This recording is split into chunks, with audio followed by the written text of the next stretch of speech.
2009 में जयप्रकाश जी ने चुनाव लड़ा, झूठे वायदे किए, चले गए, भाग गए। लोग भगोड़े के रूप में जानते हैं। 3.5 साल पहले भव्य ने चुनाव लड़ा लोकसभा का, वायदे किए, साथ रहने के, भाग गए यहाँ से। एक कलायत चला गया, एक विलायत चला गया। लोगों ने नारा दिया, ना कलायती ना विलायती, हमें चाहिए हमारा लोकल हिमायती। कहेंगे जयप्रकाश जी हम बागड़ी, मैं हूँ बागड़ी, हिम्मत है अपना लठ निकाल कर लेकर आओ। अब यहाँ मान साहब आए, अब उनके कार्यक्रम को आप किस तरह से देखते हैं? क्योंकि काफी लोगों के रिव्यू में ये है कि वो कार्यक्रम फ्लॉप हो गया या इस तरह से नहीं चल पाया जो उम्मीद थी।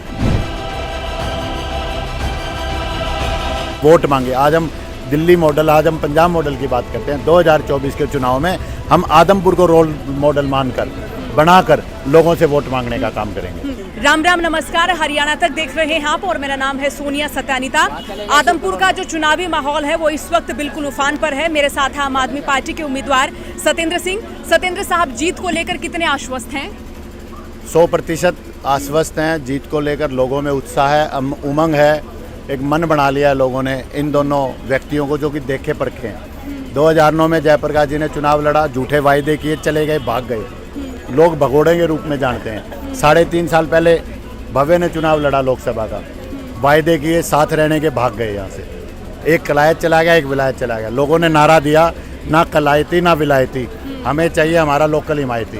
तो ये नारा आप देखोगे, पोस्टर भी लगे हुए होंगे, आपको मिलेंगे आदमपुर में। तो ये नारा बिल्कुल क्लियर है और बड़ा स्पष्ट है। लोगों ने मन बना रखा है, फारिग कर दिया इनको। आपने भी कुछ बागड़ी वाला कुछ कैंपेन चलाया? देखिए, आज से 15 साल पहले एक व्यक्ति जिसको यहाँ के लोगों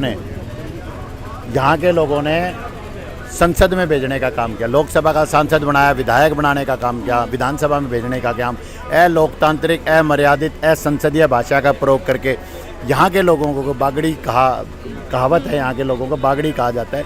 उनके लिए भाई बागड़ी और गादड़ी बोले, लठ काट लो नहीं तो लठ से काबू, ऐसी संसदीय भाषा का प्रयोग किया। उसके लिए 55 गाँव में हम गए, लोगों की समस्याओं को जानने का काम किया। तो एक दर्द लोगों का निकल कर आया सामने, दर्द था लोगों के मन में, उस दर्द को समझने का काम किया। और उसके बाद हमने ये निश्चय किया, सारी टीम ने ये निश्चय किया कि हम कहेंगे जयप्रकाश जी हम बागड़ी, मैं हूँ बागड़ी, हिम्मत है अपना लठ निकाल कर लेकर आओ। अब यहाँ मान साहब आए, अब उनके कार्यक्रम को आप किस तरह से देखते हैं? क्योंकि काफी लोगों के रिव्यू में ये है कि वो कार्यक्रम फ्लॉप हो गया या इस तरह से नहीं चल पाया जो उम्मीद थी। देखिए, लोगों को वो एक गाना है, बोला लोगों का काम है कहना, कुछ तो कहेंगे। जबरदस्त जन समर्थन, आप फोटो देखिए, आप वीडियो देखिए, लाइव चला हुआ था वो कार्यक्रम। अपार जनसमूह था, अपार ही उत्साह था, उमंग थी लोगों में। एक देखिए किस तरीके से छोटे से 6 साल के कार्यकाल में भगवंत मान जी ने 50,000 लोगों के लिए रोजगार के द्वार खोल दिए।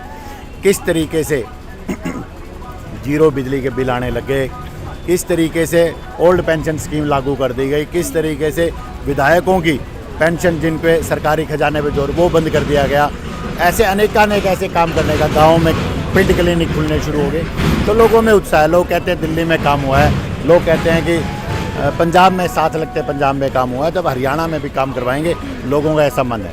सर, साल 2024 का चुनाव और ये उपचुनाव कितनी सिमिलरिटीज मानते हैं? आम आदमी पार्टी के लिए अपॉर्चुनिटी है ये उपचुनाव? देखिए, आम आदमी पार्टी ने पहली बार एक साहसिक निर्णय लिया, उपचुनाव लड़ने का निर्णय लिया, क्योंकि हम मानते हैं कि हम व्यवस्था परिवर्तन की बात करते हैं।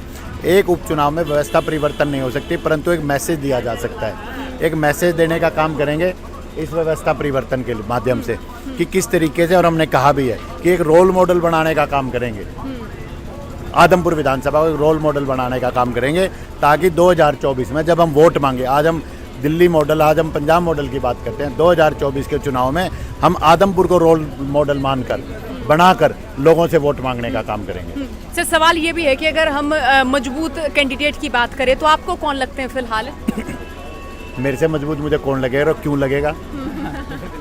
भाई मेरे से मजबूत तो कोई भी नहीं है, मैं तो नहीं मानता। देखिए, चुनाव मैं भी हारा 2014 में, 8 साल से लोगों का सुख दुख का साथी रहा, संघर्ष का साथी रहा। मैं चुनाव तो हारा, मन से नहीं हारा। ये लोग चुनाव भी हारे, मन से भी हारे, भागने का, भगोड़े बनने का काम किया, झूठ बोलने का काम किया।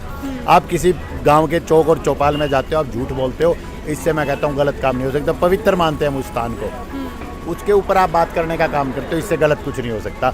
इन लोगों को लोग भगोड़ों की और झूठों की दृष्टि से देखने का काम करते हैं। अच्छा, केजरीवाल साहब का चेहरा भी हरियाणा में नया होगा अगर हम राजनीति के तौर पे देखें तो लगता है कि स्वीकारोक्ति होगी इस उपचुनाव के बाद। हरियाणा का लाल केजरीवाल, अगर हरियाणा के लाल की स्वीकृति नहीं होगी, हरियाणा के लाल की स्वीकार्यता नहीं होगी तो किसकी होगी? किस मुंह से फिर आदमपुर में कलायती और विलायती लोग वोट मांगने का काम कर रहे हैं?